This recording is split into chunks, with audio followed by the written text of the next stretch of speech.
ഇപ്പോൾ രവി മോഹന്റെ ഇഷ്യൂ ആണല്ലോ social media മുഴുവനും. രവി മോഹൻ ഇപ്പോൾ മദ്യത്തിനും മയക്കുമരുന്നിനും അടിമയാണെന്നും അയാൾ എത്രയും വേഗം ഇഞ്ചക്ഷൻ വെച്ച് എത്രയും വേഗം ഹോസ്പിറ്റലിൽ കൊണ്ടുപോകണമെന്നൊക്കെയാണ് സുചിത്ര പറയുന്നത്. ഇതിനൊന്നും തെളിവുമില്ല. ഒരു തെളിവും ഇല്ലാതെ ഇങ്ങനെ എന്തിനാണ് ഇങ്ങനെ വന്നിരുന്ന് പറയുന്നത്? ഇപ്പൊ പറയുന്നു വേറൊരു കാര്യം പറയുന്നുണ്ട്. ഇപ്പോൾ രവി മോഹൻ 16 വയസ്സുള്ള പെൺകുട്ടികളടുത്താണ് രവി മോഹന് താല്പര്യം എന്നൊക്കെ. ഇതുപോലെ പറയുന്നവർക്കെതിരെ എത്രയും വേഗം നടപടി എടുക്കണം.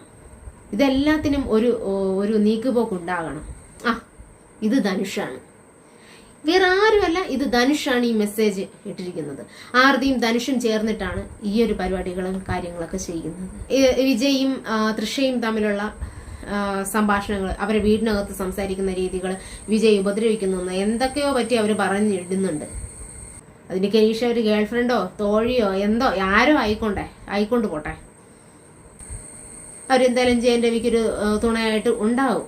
ഈ വാലും തുമ്പും അറിയാതെ അല്ലെങ്കിൽ ഒന്നും ചിന്തിക്കാതെ ഒരാൾ വീണ് കിടക്കുമ്പോൾ അയാളെ കുറച്ചുകൂടെ ഒന്ന് നോവിച്ചാലേ പറ്റുള്ളൂ എന്ന രീതിക്കാണ് ഇതുപോലുള്ള ആൾക്കാർ സംസാരിക്കുന്നത്. ഇപ്പൊ സിനിമയും അല്ലെങ്കിൽ ഏത് മേഖല ആയിക്കോട്ടെ, ഒരാളെ കണ്ടിട്ട് അല്ലെങ്കിൽ അവരുടെ ഫാമിലി വെച്ചിട്ട് അങ്ങനെയൊന്നും അല്ല ഇപ്പൊ കൊടുക്കുന്നത്. വിജയ് യേശുദാസിന് പാട്ട് കിട്ടുന്നത് യേശുദാസിന്റെ മകനായതുകൊണ്ടാണ്. ശ്വേതാ മോഹന് പാട്ട് കിട്ടുന്നത് സുജാതയുടെ മകളായതുകൊണ്ടാണ്.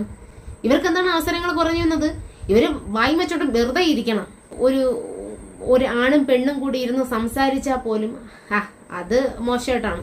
അപ്പോൾ സോഷ്യൽ മീഡിയ എന്ന് പറയുന്നത് ഈ കുറ്റങ്ങൾ അങ്ങോട്ടും ഇങ്ങോട്ടും പഴിചാരാൻ വേണ്ടി മാത്രമുള്ള ഒരു പ്ലാറ്റ്ഫോമായിട്ട് മാത്രം മാറരുത്.